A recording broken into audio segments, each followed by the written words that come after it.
রেকর্ডিংটা একটা কারণে অফ হয়ে গেছিলো, আমি আবার শুরু করতেছি। হ্যাঁ, আচ্ছা ঠিক আছে।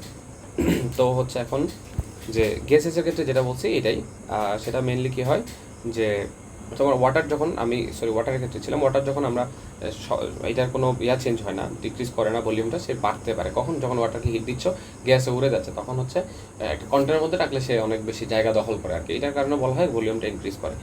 আর এতটুকু মনে রাখলে চলে এখানে, আর হচ্ছে আর কিছু লাগবে না। হ্যাঁ, এই তিনটা জিনিস যা বলছি এগুলাই কাইনেটিক থিওরি। এবার আসো কাইনেটিক থিওরি পার্টিকেল, ওই অলরেডি যেটা বলছি এটাই কাইনেটিক থিওরি। মানে হচ্ছে কাইনেটিক মানে মোশন, মানে হচ্ছে গতি।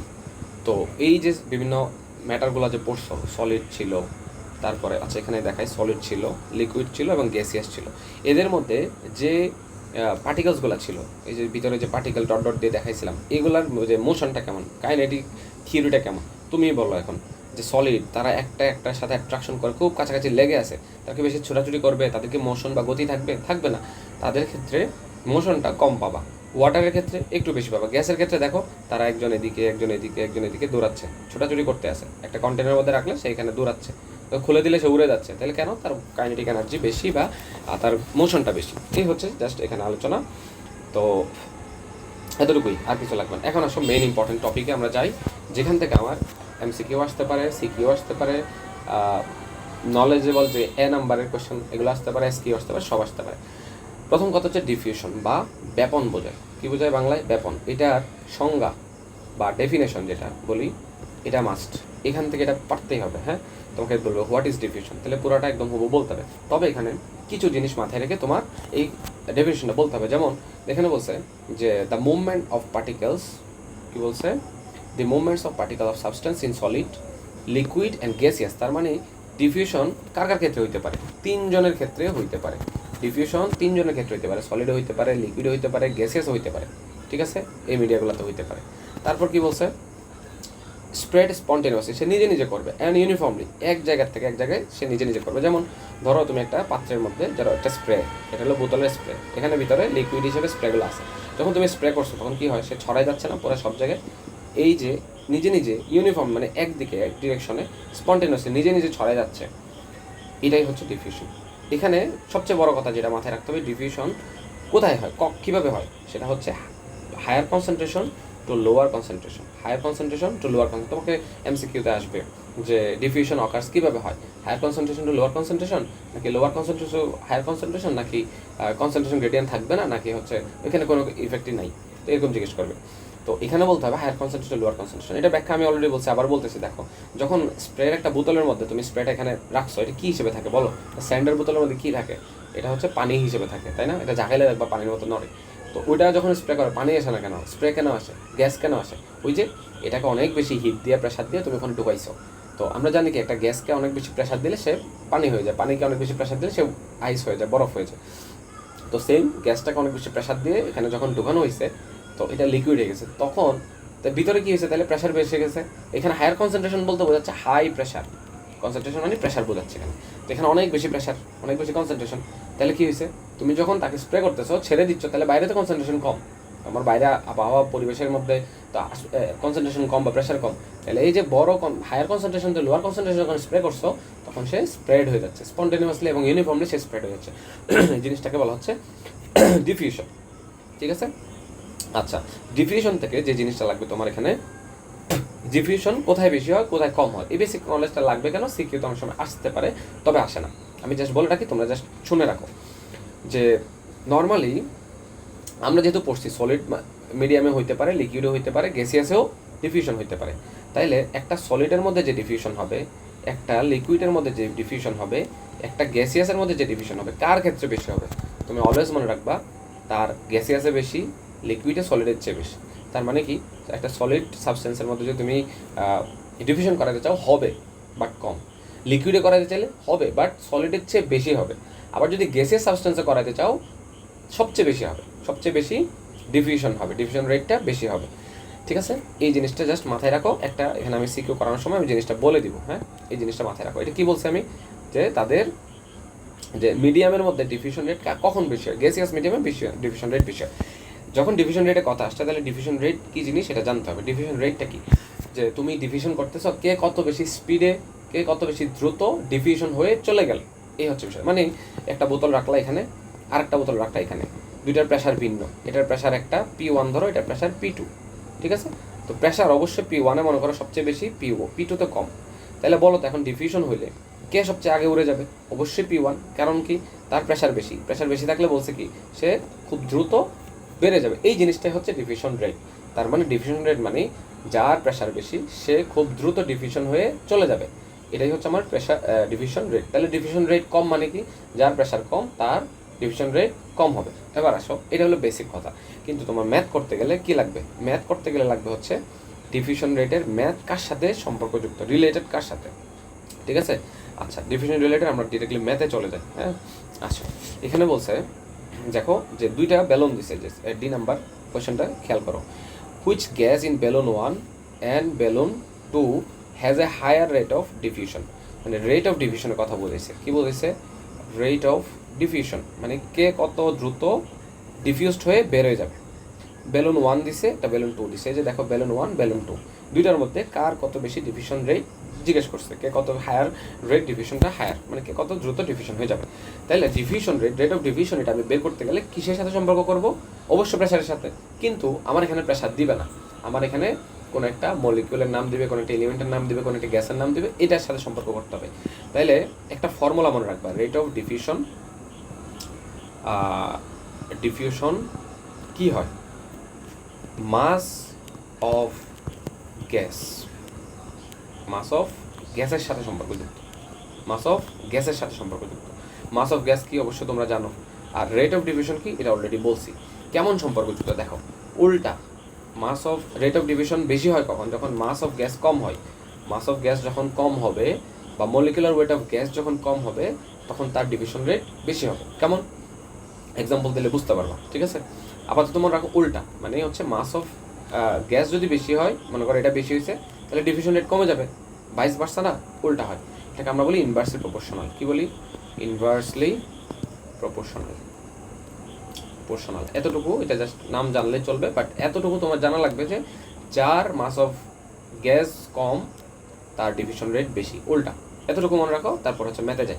এবার সব বলছে বেলুন 1 এবং 2 এর মধ্যে কার ডিফিউশন রেট বেশি। তাহলে আমাকে যখন ডিফিউশন রেট বের করতে হবে, আমি সাথে সাথে চিন্তা করব ওই গ্যাসগুলোর মাস বের করার জন্য, গ্যাসগুলোর মাস। তাহলে বেলুন 1-এ দেখো গ্যাস আছে হলো হাইড্রোজেন সালফাইড গ্যাস, এখানে আছে অ্যামোনিয়া গ্যাস। এখন H2S হাইড্রোজেন সালফাইড কেমনে হলো, অ্যামোনিয়া কেমনে হলো, এগুলো তোমরা আপাতত বুঝবা না। 5th চ্যাপ্টার যখন শুরু করবো বা 6 যখন আগে থাকবে, এগুলো অটোমেটিকলি তোমরা পারবা। আপাতত আমি যেভাবে বলতেছি এতটুকু মাথায় রেখে আগাও, কারণ এই চ্যাপ্টারে তো তোমার সিকিউ অ্যান্সার করতেই হবে, সো এটা তোমার জানা লাগবে। এবার আসো হাইড্রোজেন সালফাইড এবং অ্যামোনিয়া গ্যাস নিয়ে আমরা মাস অফ ডিফিউশনটা বের করি, ঠিক আছে? আসো, যে আমাকে দিছে দুইটা গ্যাস H2S, এটা হচ্ছে গ্যাসীয় অবস্থা, এর জন্য জি দিছে, এটার মাস বের করবো আমি, ঠিক আছে?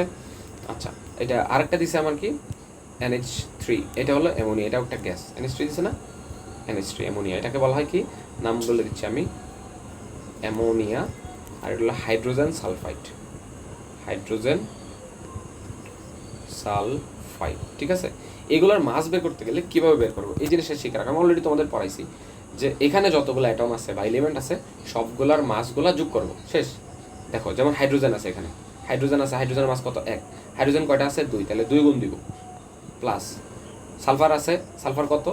সালফার হচ্ছে 16, 16 দুগুণে 32, যোগ করে দিলাম। সালফার কিন্তু আছে কয়টা? একটা, ইন্টু 1, শেষ, ঠিক আছে? যোগ করে যা আসে তাই। এবার আসে অ্যামোনিয়ার ক্ষেত্রে, নাইট্রোজেন আছে, নাইট্রোজেনের কত? 7 দুগুণে 14, আমরা জানি, তোমাদের অলরেডি শিখাইছি এগুলো, তোমরা অ্যাটমিক মাস বের করতে পারো, আর একটু দেখে নিও তাও। 14 কয়টা আছে নাইট্রোজেন? ইন্টু 1, একটা, প্লাস হাইড্রোজেন আছে, হাইড্রোজেন হলো মাস কত? 1, কয়টা আছে? 3টা, 3, যোগ করো, এটা হচ্ছে আসে 17, এটা আসে হচ্ছে 32, আর হচ্ছে 2, 34, কত আসে? 34। তাহলে এখন আমি দুইটা মাস পাই গেছি, এটা হলো 34 গ্রাম, এটা হলো এত গ্রাম। তা আমি বলছি যখন আমি রেট অফ ডিফিউশন বের করতে বলবে তখন আমি মাস অফ গ্যাস চিন্তা করব। তাইলে এখন আমাকে দুইটা গ্যাস দিছে, কী কী গ্যাস দিছে? আমাকে একটা দিছে হাইড্রোজেন সালফাইড, একটা দিছে অ্যামোনিয়া। আমি দুইটার মাস বের করছি, দেখো একটা 17, একটা 34। তাহলে কি বলছি? যার মাস কম তার ডিফিউশন রেট বেশি। তাহলে এখানে বলো অ্যামোনিয়া এবং হাইড্রোজেন সালফাইডের ক্ষেত্রে কার মাস কম? অবশ্যই অ্যামোনিয়ার মাস কম, 17, 34 থেকে 17 ছোটো, তাহলে তার মাস কম, তাহলে তার ডিভিশন রেট বেশি হবে কিনা? অবশ্যই হবে। তাহলে ডিভিশন রেট কার কম হবে? যার হচ্ছে মাস বেশি, এই যে তার মাস বেশি এই দুইটার তুলনায়, তাহলে তার ডিভিশন রেট কম হবে। তাহলে এখানে বলো এই যে বেলুন 1 এবং এটার ক্ষেত্রে যে বলবে যে ম্যাথমেটিক্যাল অ্যানালাইজ করতে বলে তুমি বলবা যে we know that the rate of diffusion is inversely proportion to the mass of gas. তার মানে কি মাস অফ গ্যাস বেশি হলে রেট অফ ডিফিউশন কম, মাস অফ গ্যাস যদি কম হয় তাহলে হচ্ছে রেট অফ ডিফিউশনটা বেশি। তাহলে মাস অফ গ্যাস বলবা যে এটা এই ক্যালকুলেশনটা করবা, করার পর বলবে হিয়ার যে in the ammonia the mass of ammonia is 17 gram, whereas mass of hydrogen sulfate is 34. So we can see that there is a less mass in case of the ammonia. So as mass of ammonia is less, so rate of diffusion is higher in case of ammonia. তাহলে এর ক্ষেত্রে মাস of এখন rate of ডিফিউশনটা বেশি হবে। সুতরাং এখন আশা করি তোমরা বুঝতে পারছো এবং লিখতে পারবে। এই হচ্ছে কনসেপ্ট, এখান থেকে রেট অফ ডিফিউশন অবশ্যই আসবে। এই যেখান থেকে চ্যাপ্টার 2 থেকে যদি কোয়েশ্চেন দেয় এখানে তোমাকে রেট অফ ডিফিউশনের কোয়েশ্চেনটা দিবে। ওকে, আচ্ছা এখানে সি নাম্বারটা আমরা পরে দেখবো, সি নাম্বারটার কথা। তা আপাতত বুঝছো কিনা, আশা করি বুঝছো। আচ্ছা এরপর আমরা আগাই সামনে। এই সেম ক্ষেত্রে দেখো এই কোয়েশ্চেনটা দেখো, এটা একটু বড় করি।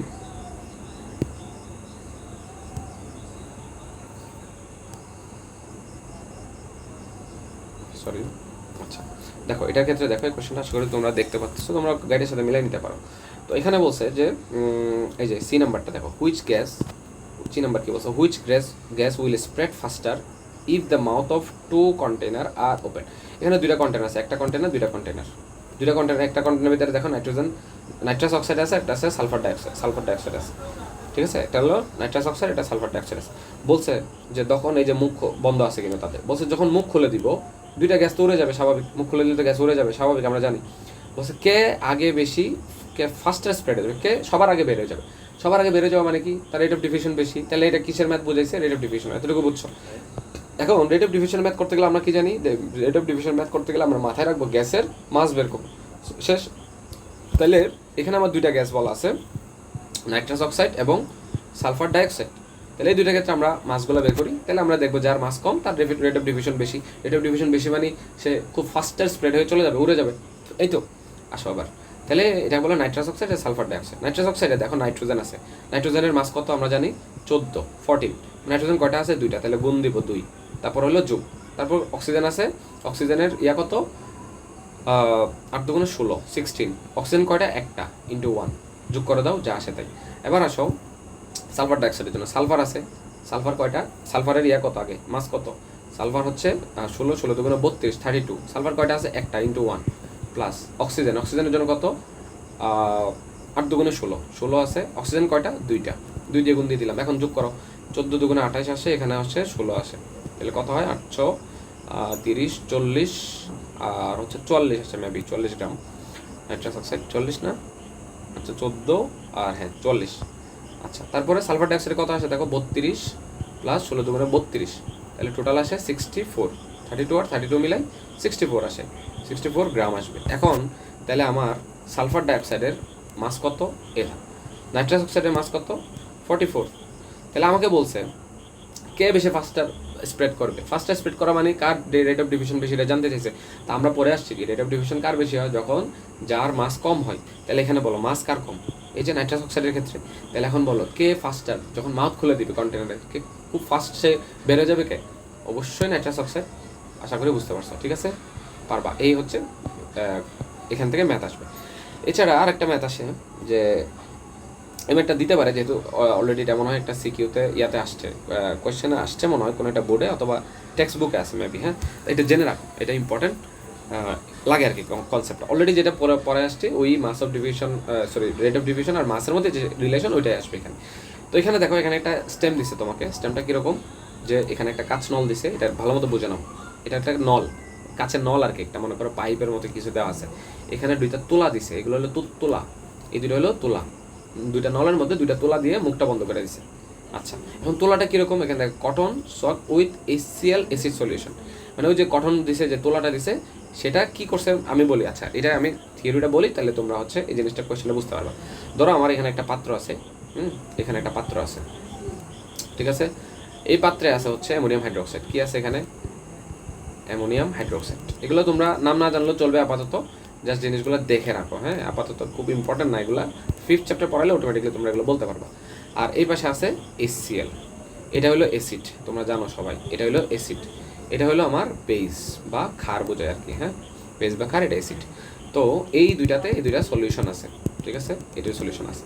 তারপরে এখানে হচ্ছে আমার একটা পাইপ আছে, ওই যে বললাম অলরেডি, এটা পাইপ কাঁচ নল, এটা কাঁচের তৈরি হয় আর কি। ল্যাবরেটরিতে কেমিস্ট্রি যতগুলো ইনস্ট্রুমেন্ট ইউজ করে সবগুলো কাঁচের তৈরি হয়, ঠিক আছে। আচ্ছা, নর্মাল, এটা ফাঁকা একদম, কিছু নাই। তো তুমি এখন কি করছো, তোলা নিছো, তোলা চিনো না, ওই যে রুই বলে রুই, এই তোলা নিছো, নিয়ে এখানে ভিজাইছো। এখান থেকে ওই যে তোলা করে না, যে তুমি ব্যথা পাইলে তোলা দিয়ে দেখবা ইয়া করে দেয়, বা ইঞ্জেকশন দিলে ডাক্তার রাখবে, এরপরে তোলা দিয়ে একটু ইয়া করে দেয়, স্যালাইনের পানি দিয়ে বা হচ্ছে হেক্সিসল দিয়ে হচ্ছে তোমাকে একটু পরিষ্কার করে দেয়, ওখানে যেন কোনো ইয়া না, ইনফেকশন না হয় আর কি। তো এইরকমই তোলা, সাদা তোলাগুলো ইউজ হয়। তো এই তোলা দিয়ে তুমি এসিড থেকে একটু চুবাইছো, পানির মধ্যে চুবাইয়া এই তোলার অংশটাকে চুবানোর পরে তুমি এখানে হলো আটকে দিছো। তাহলে এখন বলো এই তোলার সাথে কি লেগে আছে, এখন এসিএল লেগে আছে না, অবশ্যই। কারণ তোলার মধ্যে তুমি ভিজাইছো মানে, ওই তোলাটা ভিজছে মানে এসিএল, এটা এসিএল এর সলিউশন, তাহলে এসিএলটা এখানে আসছে, ঠিক আছে, ওকে। সেমভাবে এখানে একটা তোলা দিছো, এই তোলাটাও এখানে ভিজাইছো, এখান থেকে ভিজাই আবার এখানে মুখের মধ্যে লাগিয়ে দিছো, এই হলো তোলা। এখন এই তোলার মধ্যে কি আছে বলো তো, অ্যামোনিয়াম হাইড্রোক্সাইড আছে না, কারণ এই পানির মধ্যে তো অ্যামোনিয়াম হাইড্রোক্সাইড বেস ছিল, ওকে। এখন এই তোলা যখন মিক্স করছো, তো কি করবে, এরা দুজন বিক্রিয়া করবে, এই যে অ্যামোনিয়াম হাইড্রোক্সাইড আর অ্যাসিড তোমরা জানো, অ্যাসিড এবং ক্ষার বিক্রিয়া করে, আমি অলরেডি একটু আগে পড়াইছি যে অ্যান্টাসিড এবং অ্যাসিডের ক্ষেত্রে অ্যাসিড এবং বেস বিক্রিয়া করে, তখন হচ্ছে নিউট্রাল তৈরি হয়। তো এখন অ্যাসিড হলো এটা, আর এখান থেকে বেসটা এসে রিয়াকশন করবে, এখানে রিয়াকশন করে গ্যাস তৈরি করবে, রিয়াকশন করে কি তৈরি করবে, গ্যাস তৈরি করবে। এখানে এই গ্যাসটাই তোমার লাগবে, ঠিক আছে। আচ্ছা, কেমন তৈরি করবে দেখো, যে নর্মালি, আচ্ছা এভাবে না পড়াই, এভাবে না বলি, অ্যাসিড এবং গ্যাস পরে বিক্রিয়া করবে, আগে এই যে অ্যামোনিয়াম বেসটা আছে এটা ভেঙে যাবে। কীভাবে ভাঙবে দেখো, এটা নিজে নিজে হচ্ছে ভেঙে যাবে, অ্যামোনিয়াম হাইড্রোক্সাইড, তো এটা হয়ে যাবে কি, অ্যামোনিয়া হবে প্লাস হচ্ছে পানি হয়ে যাবে, H2O হয়ে যাবে। তোমরা দেখো এখানে অ্যামোনিয়াম 4টা, H4 4টা, এখানে 3টা, এখানে 2টা হয়, এটা পরে ইকুয়েশন হয়ে যাবে আর কি। তো মেইনলি তৈরি হয় হচ্ছে অ্যামোনিয়া তৈরি হবে, এই যেখান থেকে অ্যামোনিয়া তৈরি হবে। তাইলে এই যে অ্যামোনিয়াম হাইড্রোক্সাইড দিছো, এখানে ভিতরে NH3 আছে না, অবশ্যই অবশ্যই আছে, ঠিক কি না, সাথে পানিও আছে না, আমার তো লাগবে গ্যাসটা, মেইনলি অ্যামোনিয়া গ্যাসটা। তো এখান থেকে এই অ্যামোনিয়া গ্যাসটা এখানে তো আছে, এখন সে স্প্রেড করবে, যেহেতু সে গ্যাস এদিকে স্প্রেড করা শুরু করবে। এখানে HCl ছিল, ঠিক কি না, তো ও নিজেও স্প্রেড করা শুরু করবে এদিকে, ঠিক আছে, ও নিজেও এদিকে স্প্রেড করা শুরু করবে। আচ্ছা, তারপরে হচ্ছে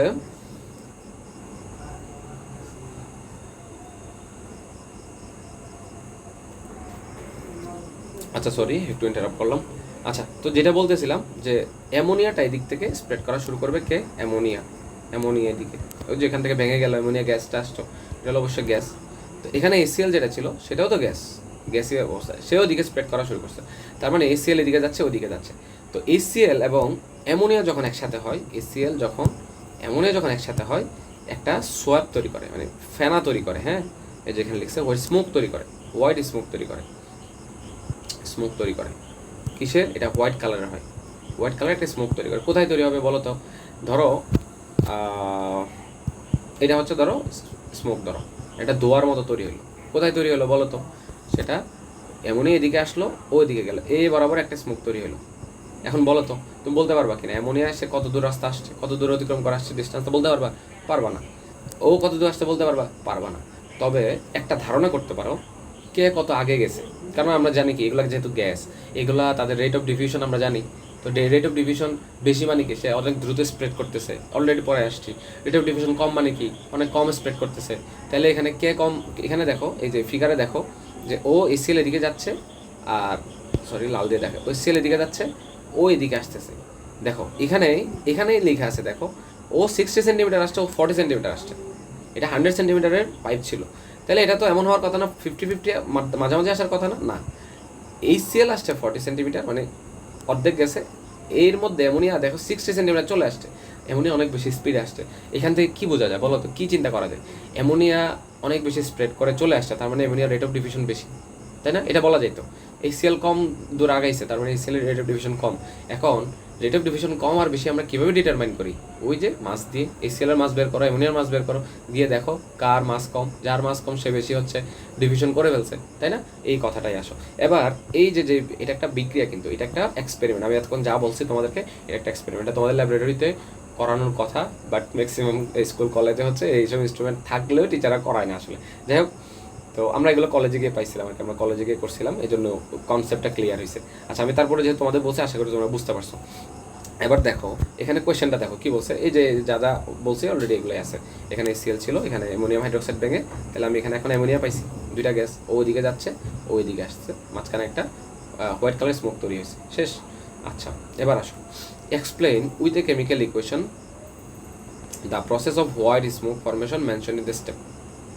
বলছে কেমিক্যাল ইকুয়েশনের মাধ্যমে দেখাও process off white smoke formation. এই যে আমি অলরেডি বলছি না যে অ্যামোনিয়াম হাইড্রোক্সাইড, তাহলে ইকুয়েশনটা আমরা অলরেডি করে ফেলি। হ্যাঁ, এখানে ইকুয়েশন মনে করো যেভাবে তুমি কোয়েশ্চেনে বলবা আর কি, মানে লিখবা। আমি অলরেডি এখন যা বেসিক আলোচনা করছি, এখন জাস্ট ফর্মাল কথাবার্তাগুলো লিখতেছি। হ্যাঁ, আচ্ছা দেখো ইকুয়েশন কী হয়, প্রথমে আমার এক সাইডে ছিল অ্যামোনিয়াম হাইড্রোক্সাইড, এই যে এইটা। তা আমি বলছি কি এটা ভেঙে যায় নিজে নিজে, কী হয়, অ্যামোনিয়া হয়, সাথে পানি তৈরি হয়, তাই না? তা আমার লাগবে তো এই অ্যামোনিয়াটা, এটাই তো লাগবে। পরবর্তীতে এই অ্যামোনিয়াটা স্প্রেড করবে, অ্যামোনিয়া স্প্রেড করলো, সাথে অ্যামোনিয়া স্প্রেড করলো কোন দিক থেকে, দেখো এই দিক থেকে অ্যামোনিয়াটা, এই যে অ্যামোনিয়াটা স্প্রেড করা শুরু করলো, আবার এদিক দিয়ে HClটা স্প্রেড করা শুরু করলো। তার মানে এখানে এসে রিয়াকশন করবে কে কে, এদিকে অ্যামোনিয়া আর এদিকে HCl, তাই না? তাহলে অ্যামোনিয়ার সাথে ওই যে HCl যে ছিল, HCl এর রিয়াকশনটা দাও। এখন HCl এর রিয়াকশন দিলে দেখো অ্যামোনিয়াম ক্লোরাইড তৈরি, এখানে অ্যামোনিয়ার 3টা, এখানে হাইড্রোজেন এই একটা ওখানে চলে আসবে ওর কাছে, তাহলে অ্যামোনিয়াম ক্লোরাইড তৈরি হবে। এটা একটা সল্ট, লবণ তৈরি হচ্ছে। এইটা হলো সাদা একটা স্মোক তৈরি হচ্ছে, এই যে বলছে অ্যামোনিয়াম সল্টের একটা সাদা স্মোক তৈরি হয়েছে। এই জিনিসটা এত প্যাঁচাইছি, এত বুঝাইছি কেন, এই জিনিসটা এই যে জাস্ট রিয়াকশনটা বোঝার জন্য, এবং বেসিক কথাটা এই মানে তোমার এই কি বলে এটারে এক্সপেরিমেন্টটা বোঝার জন্য। হ্যাঁ, এক্সপেরিমেন্টটা বোঝার জন্য। তাহলে তোমার পরীক্ষায় অ্যান্সার হলো এতটুকু খালি, এই দুটো রিয়াকশন দিলেই কিন্তু তোমার অ্যান্সার পাচ্ছ। তবে এখানে এই কথাগুলো বলবা যে অ্যামোনিয়া ডিজলভ হয়, কী তৈরি হয়, অ্যামোনিয়া এবং ওয়াটার, দেন অ্যামোনিয়া স্প্রেড করা শুরু করে, দেন এদিকে HCl স্প্রেড করা শুরু করতেছিল, এদিকে HCl স্প্রেড করা শুরু করছে, ওইদিকে অ্যামোনিয়া স্প্রেড করা, এখানে মাঝখানে এসে অ্যামোনিয়া এবং HCl আর ওই পাশ থেকে অ্যামোনিয়া একসাথে রিয়াকশন করা শুরু করে। একসাথে রিয়াকশন করলে, দুইটা যখন একসাথে রিয়াকশন করে কী হয়, এই যে যাই হয় অ্যামোনিয়া এবং এটা একসাথে রিয়াকশন করে অ্যামোনিয়াম ক্লোরাইড তৈরি হয়, যেটা একটা সল্ট, লবণ, এটা হোয়াইট স্মোক তৈরি করে। এই হলো উত্তর, অ্যান্সার। ঠিক আছে। আচ্ছা তারপরে সি নাম্বার পারবা। ডি নাম্বার দেখো, why is white smoke produce at the end of the tube. এখানে ইন্টারেস্টিং একটা ব্যাপার আছে, অলরেডি তোমরা হয়তো বুঝে গেছো আমি যা বলছি এগুলাতে। এখানে দেখো এ হচ্ছে এই মাথা, বি হচ্ছে এই মাথা, বলো স্মোকটা কিন্তু 60 মিটার এদিকে, সেন্টিমিটার এদিকে চলে আসছে 40, তাহলে মাঝামাঝি ছিল এখানে, এটা হলো 50-50 মাঝ বরাবর, কিন্তু স্মোকটা তো রয়েছে এই বরাবর, তাহলে কোন সাইডে চলে আসছে, এস সাইডে না? এটাই বলছে। কেন এস সাইডে চলে আসছে, তোমরা নিজেরাই বলো। স্মোকটা এদিকে চলে আসছে, তার মানে অ্যামোনিয়া বেশি চলে আসছে HCl যাইতে, তার মানে অ্যামোনিয়ার রেট অফ ডিভিশন বেশি, কারণে ওই সাইডে চলে আসছে, এটাই তো মেন কথা। তাহলে এখানে তোমার অ্যান্সারটা কী হবে বলো, এই কোয়েশ্চেন অ্যান্সারটা কী বলবা, যে অ্যামোনিয়া এবং HCl এর তোমার কী বের করতে হবে, রেট অফ ডিভিশনটা বের করতে হবে। তাহলে এখানে রেট অফ ডিভিশনটা আমরা বের করে ফেলি, অ্যামোনিয়া এবং কার জন্য, HCl এর জন্য। তাহলে অ্যামোনিয়া একটা H3 আর এই পাশে হলো HCl। এখন এগুলার অলরেডি দেখা ফেলছি যে কীভাবে মাস বের করে। তাহলে নাইট্রোজেনের জন্য কত 14, নাইট্রোজেন কয়টা আছে একটা, ইন্টু 1, প্লাস হাইড্রোজেনের জন্য কত 1, হাইড্রোজেন কয়টা আছে 3টা, যোগ করবা। হ্যাঁ, HCl এর ক্ষেত্রে আসো, HCl হাইড্রোজেন 1 কয়টা আছে একটা, গুণ দিলা 1, প্লাস ক্লোরিনের কত 35.5, তাই না? 35.5 তো। আচ্ছা, ইন্টু ক্লোরিন একটা, তাহলে যোগ করো। তাহলে এখানে 1 × 1 মানে 1, 35.5 মানে হচ্ছে 35.5ই থাকলো, আর হচ্ছে টোটাল হয় 36.5 গ্রাম। এটা হলো মাস কার, এই মাসটা কার, HCl এর জন্য। ওকে, এবার অ্যামোনিয়ার ক্ষেত্রে 14 মানে 14 × 1 মানে 14, প্লাস 3 × 1 মানে 3, কত হয় 17 গ্রাম। কার জন্য, অ্যামোনিয়ার জন্য। এখন তোমরা বলো অ্যামোনিয়ার মাস হচ্ছে এত, মাস যার কম তার রেট অফ ডিফিউশন বেশি, পরে আসছে অলরেডি। তাহলে অ্যামোনিয়ার ক্ষেত্রে মাস কম, তাহলে রেট অফ ডিভিশন স্বাভাবিক, এই পাশে তো অ্যামোনিয়া আছে, সে অনেক দূর চলে আসবে রেট অফ ডিভিশনের কারণে। আর HCl এর মাস অনেক বেশি, তাহলে তার রেট অফ ডিভিশন কম হবে। তো তার মাস বেশি, তার রেট অফ ডিভিশন কম, তার বেশি কম জায়গায় যাইতে পারছে, মানে 40 সেন্টিমিটার যাইতে পারছে, যেখানে অ্যামোনিয়া 60 সেন্টিমিটার চলে আসছে। এই কারণে স্মোকটা হচ্ছে এ সাইডের দিকে চলে প্রডিউস হয়েছে। তার মানে অ্যাকচুয়াল অ্যান্সারটা হবে অ্যামোনিয়ার মাস কম, তার রেট অফ ডিফিউশন বেশি, তো সে অনেক দূর স্প্রেড করে চলে আসছে, যার কারণে স্মোকটা তৈরি হয়েছে এর সাইডে। আশা করি বুঝতে পারছো। অনেক কথা বেঁচেছি, অনেক কথা বলছি যেন তোমরা বুঝতে পারো। আচ্ছা গেল, এরপরে আসো এই যে এখানে আসছে explain the order of the rate of diffusion for X Y Z এর জন্য এখানে রিয়াকশনগুলো দিছে।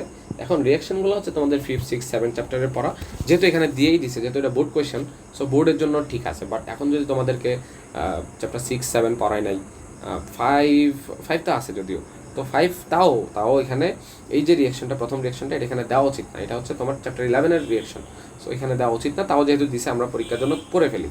আচ্ছা আসো, এখানে অলরেডি আমি ইয়াটা করে দিছি। দেখো, যখন এখানে কোয়েশ্চেন ছিল C2H2 প্লাস হাইড্রোজেন ছিল, আর ওখানে ছিল হচ্ছে এক্স তৈরি হয়েছে প্রোডাকশন।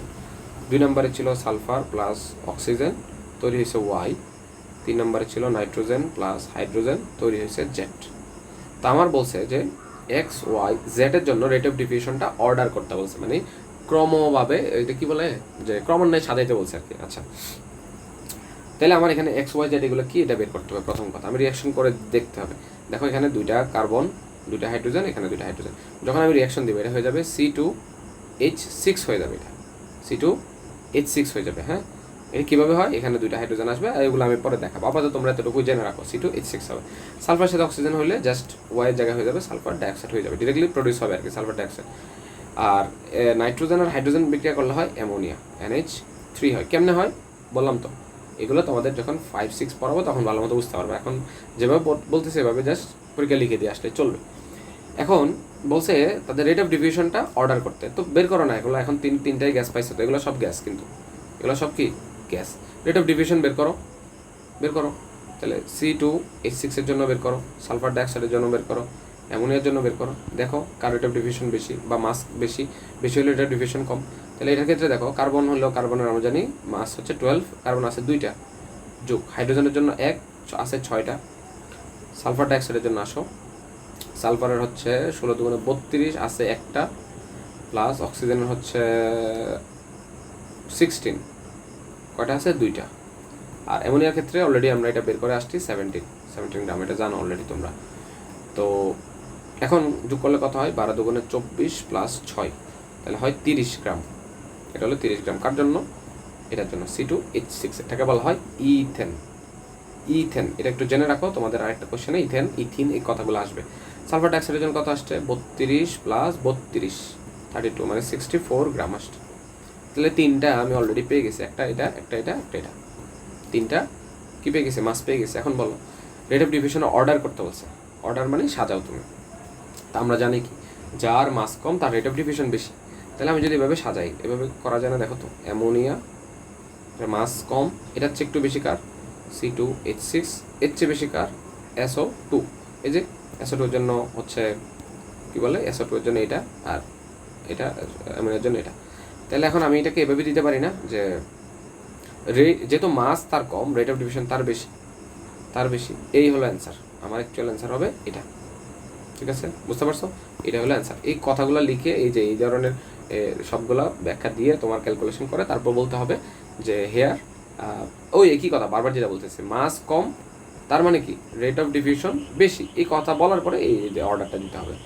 বুঝতে পারছো? আশা করি বুঝতে পারছো। আর কি বলবো, ডিফিউশন থেকে সবগুলো ম্যাথ আমি করাইছি। হ্যাঁ, এবার আসো ইফিউশন নিয়ে। জাস্ট ইফিউশন নিয়ে কি পড়বা, অবশ্যই ডেফিনেশন।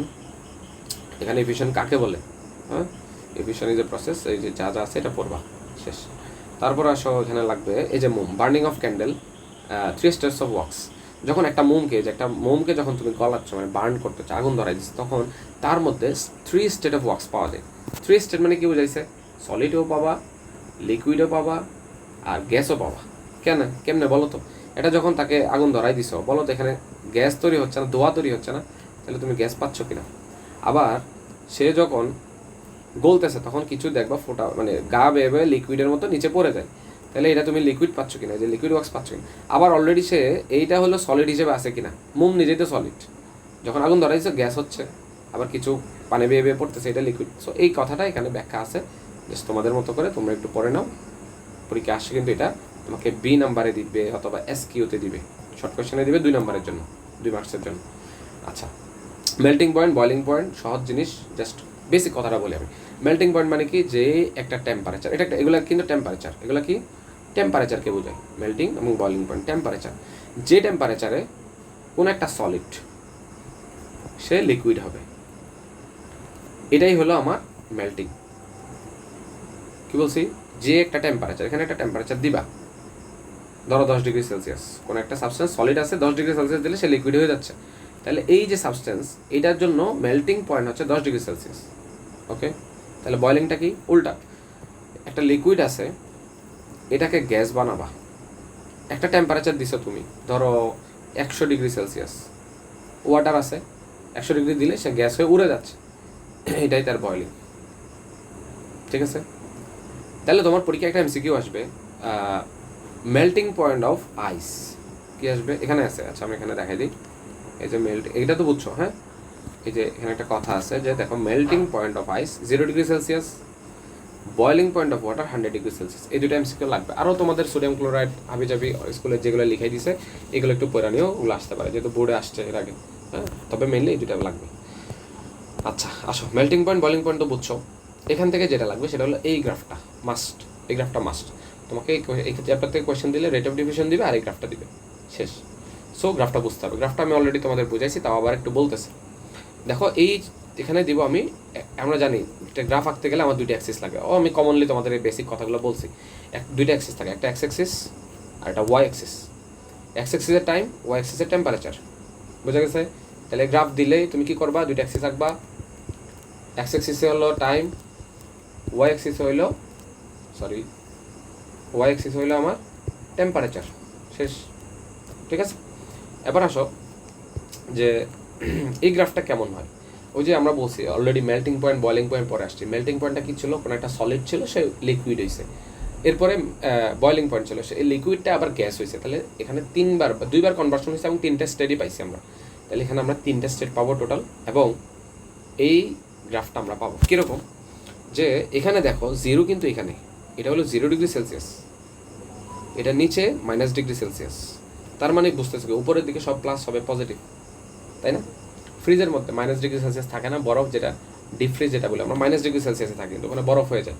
তার মানে এই যে 0 ডিগ্রি সেলসিয়াসের নিচে যা আছে এখানে তুমি আইস পাবা কিনা, পাবা। আর 0 ডিগ্রি থেকে 100 ডিগ্রি পর্যন্ত, এখানে দেখো 100 ডিগ্রি কই, এটা হলো 100 ডিগ্রি সেলসিয়াস, এই লাইনটা 100 ডিগ্রি সেলসিয়াস পর্যন্ত পাবা হলো এখানে ওয়াটার পাবা। 100-এর উপরে উঠবো, এখানে গ্যাস পাবা। এতটুকু বুঝছো কিনা বলো? এখানে 0 ডিগ্রি সেলসিয়াস আছে, 0 ডিগ্রি নিচে আসলে -ডিগ্রি, মাইনাস মানে আইস পাবা। 0 থেকে 100, এখানে 100 আছে, 0 থেকে 100-এর মাঝখানে ওয়াটার পাবা। 100-এর বেশি হয়ে গেলে তুমি গ্যাস হিসেবে উড়ে যাবে। এতটুকু তো বেসিক জানো সবাই। তাহলে এবার আসো কী হয়, এখানে দেখো -40, মেবি এটা -40 ডিগ্রি সেলসিয়াস, তাহলে -ডিগ্রি মানে আইস আছে, তার মানে এটা হলো আইস। এখানে আইস লিখবা, তোমাদের বই লিখে নেয়, এটা হলো আইস। তাহলে তার এটা 40 -20, দেখো এখানে 0, তাহলে এটা টেম্পারেচারটা কমতে কমতে 0-তে চলে আসছে। তা আইসটা 0-তে আসলে কী হবে, আমরা বলছি 0-তে আসলে 0 হচ্ছে আইসের মেল্টিং পয়েন্ট, মানে গলে যায়। 0 ডিগ্রিতে আসলে আইসটা গলে পানি হয়ে যায়। তাহলে এখানে আসার পরে হচ্ছে কি হয়, এই পয়েন্টটা অনেকক্ষণ থাকে, যে আইসগুলো ছিল সবগুলো গলে যায়।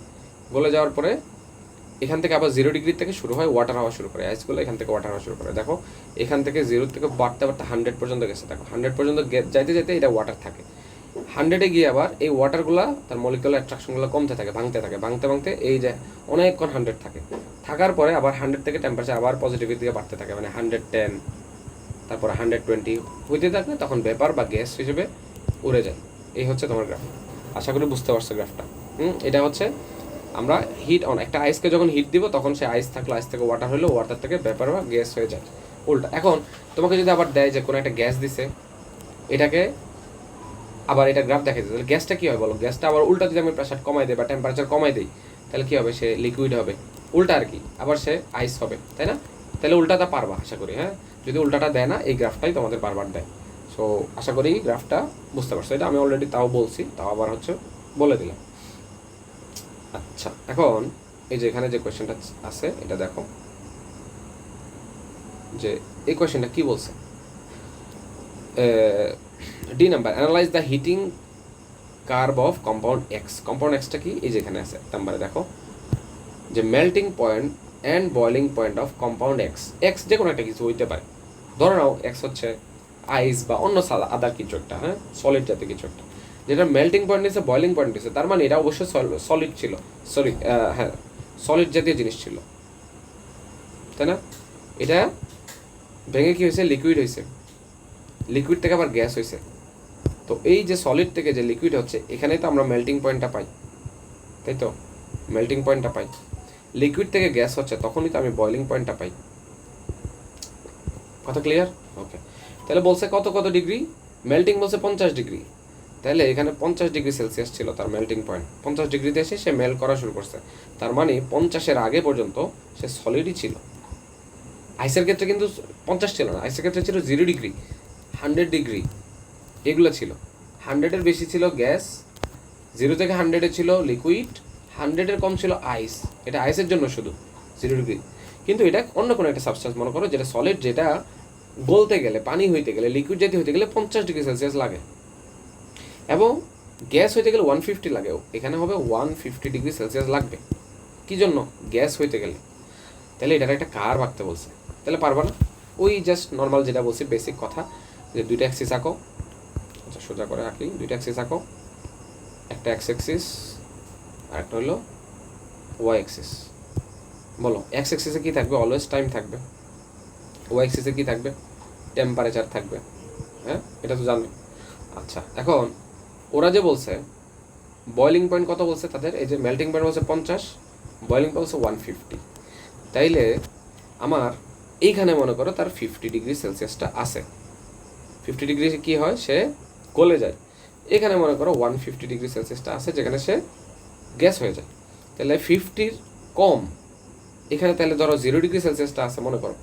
আমরা 0 যখন ছিল আইস, তখন আমরা মাইনাসটা দিছি, 0 হচ্ছে আমরা পিছনে -40 ডিগ্রি দিয়েছিলাম। তো 50 আছে, আমরা আরও 50 পিছনে আগাইলাম আর কি, 0 ডিগ্রি রাখলাম। অথবা তুমি মাইনাসে দিতে পারো, -10 দাও, -20 দাও, ওই অসুবিধা নেই। আমরা জাস্ট যা আছে তার থেকে 50 আগাই দিছি, মানে কমাই দিছি আর কি পিছনে। তাহলে সে 0 ডিগ্রি যখন ছিল, সে কি ছিল বলো তো? সলিড ছিল। তারপরে তার মানে এখানে সে সলিড থাকবে, সলিডটা গলতে গলতে এখানে এসে সে 50 ডিগ্রিতে এসে সে কিন্তু লিকুইড হওয়া শুরু করবে। তার মানে 50 থেকে এখানে হচ্ছে লিকুইড।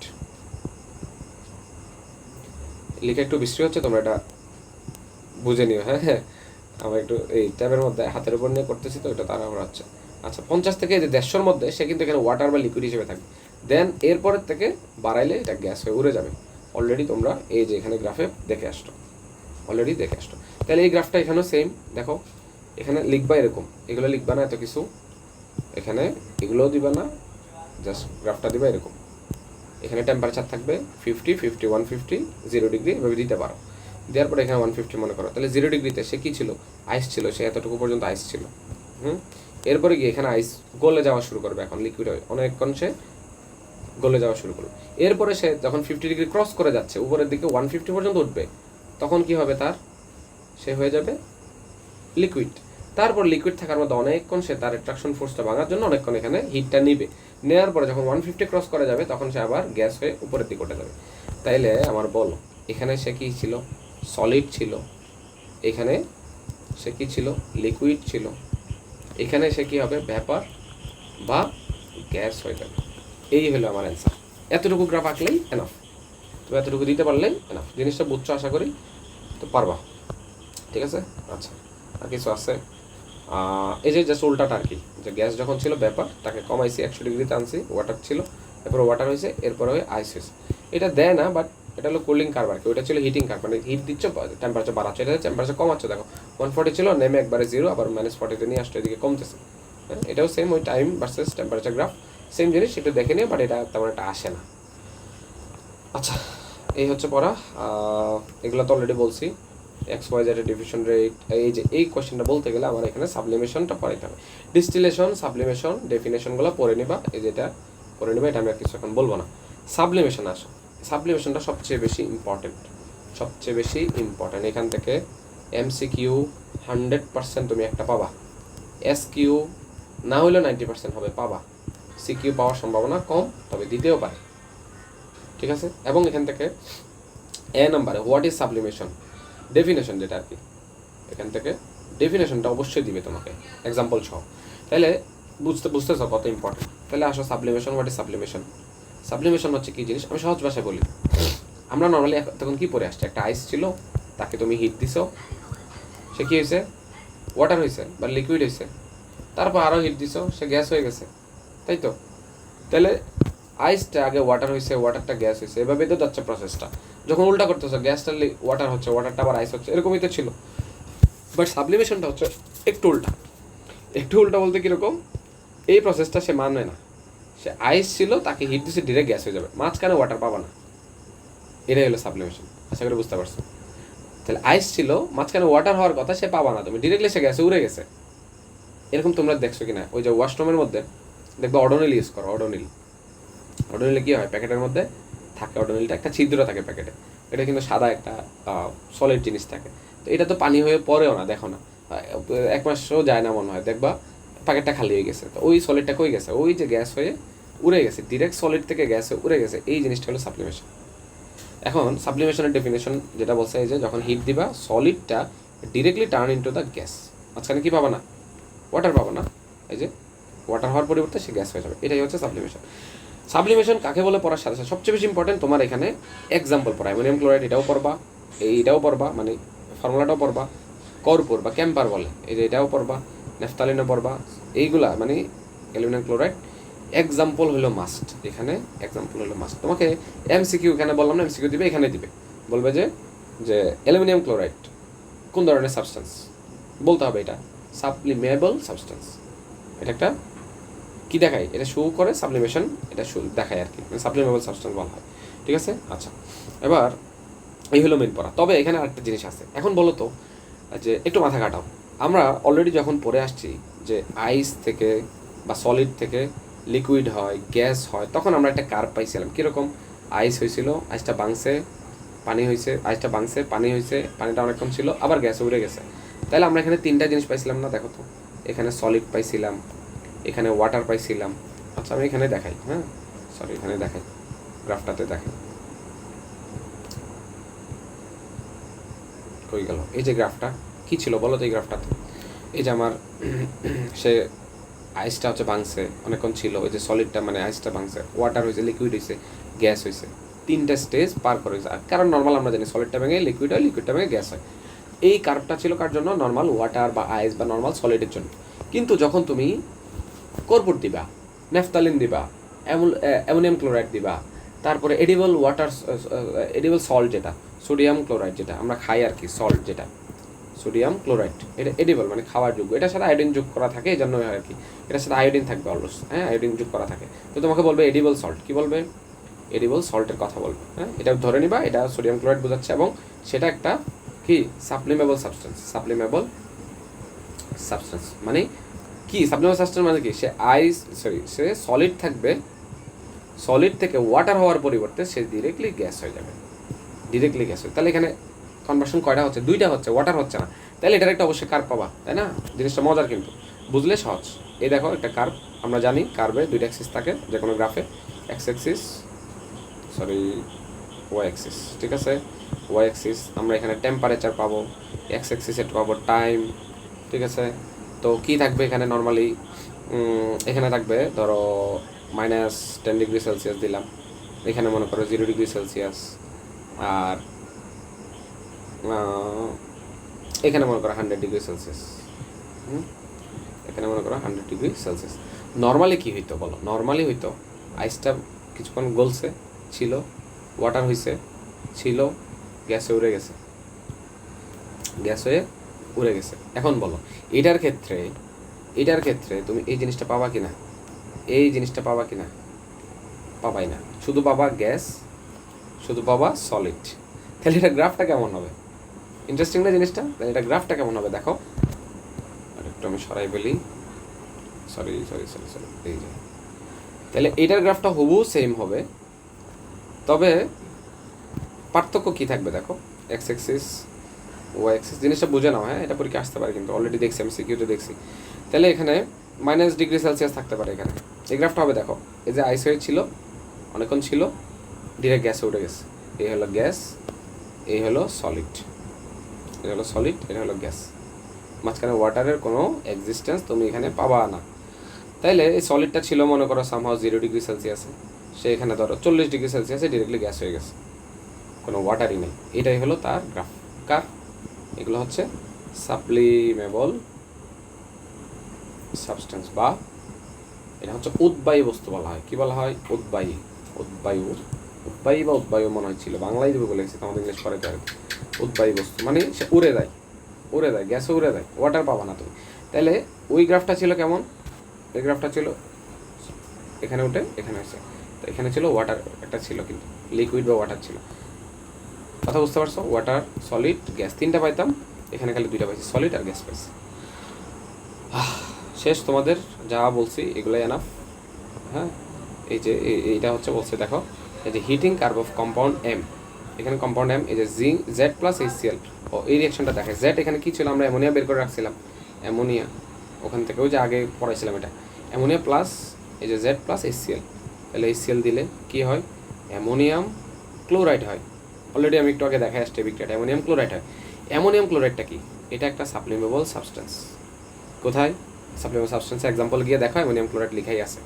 তো এখন এখানে বলছে যে হিটিং কার্ভ অফ এম, মানে ওর জন্য একটা curve different from the heating curve of edible salt. Edible salt, edible salt মানে সোডিয়াম ক্লোরাইড, এটার জন্য নর্মাল সোডিয়াম ক্লোরাইডের লবণ থাকে নর্মাল। তাহলে সোডিয়াম ক্লোরাইড যেটা, এডিবল সল্ট যেটা, সো এটা কিন্তু আয়রন নাই কিন্তু, তাহলে এটা নর্মাল সাবস্টেন্স। এটা সলিড হিসেবে থাকে না, লবণ কেমন থাকে? সাদা সলিড হিসেবে থাকে, অ্যাজ সলিড। তার জন্য গ্রাফ পাবা কয়টা? ওই যে সে আইস হবে, দেন কিছুক্ষণ থাকবে ওয়াটার হবে, দেন ব্যাস হয়ে উড়ে যাবে। বাট এই যে অ্যামোনিয়াম ক্লোরাইড যেটা সাপ্লিমেবল সাবস্টেন্স, এই যে অ্যামোনিয়াম ক্লোরাইড যে সাপ্লিমেবল সাবস্টেন্স, তার জন্য কী পাবা? সে সলিড ছিল, কিছুক্ষণ ছিল, সে ডিরেক্ট গ্যাস হয়ে চলবে। তাহলে ওর গ্যাস আর সলিড, আর ওর পাবা সলিড, লিকুইড, গ্যাস।